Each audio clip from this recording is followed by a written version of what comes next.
तर माझ्यासारखीच तुम्हाला सुद्धा उत्सुकता असेल गाईच्या मुखाबद्दल जाणून घेण्याची, की तिथून पाणी कसं येतो वगैरे वगैरे, तर तीच काही माहिती घेणार आहोत आपण. इकडे एक आजोबा आहेत आपल्याकडे. गावदेवीचं मंदिर आहे, कळंबदेवीचं. कळंबदेवीचं. हां, कळंबदेवीचं मंदिर आहे.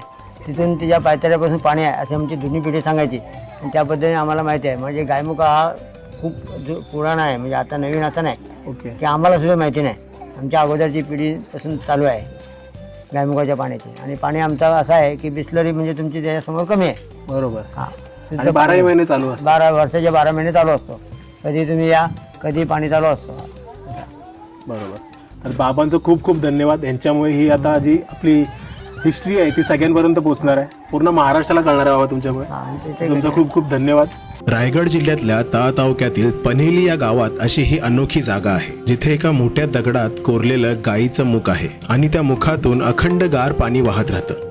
आणि या ठिकाणाची सगळ्यात विशेष गोष्ट म्हणजे असं मानलं जातं की हे पाणी गायमुखाच्या मागे असलेल्या डोंगरावर वसलेल्या काळंबा देवीच्या पायाखालूनच खाली येतं. त्या देवीच्या आशीर्वादानेच हे पाणी सतत वाहत राहतं, असं गावकरी आजही श्रद्धेने सांगतात. गायीच्या मुखाच्या मागेच आहे दत्तदेवांचं छोटंसं व पवित्र मंदिर, जिथं रोज अनेक भक्त दर्शनासाठी येतात आणि त्या थंड पाण्याचं पावित्रत्व अनुभवतात. अनेकांनी या पाण्याचा उगम शोधला, पण आजही त्याचं रहस्य कायम आहे. कदाचित म्हणूनच ही जागा फक्त पाहण्यासारखी नाही तर अनुभवण्यासारखी आहे.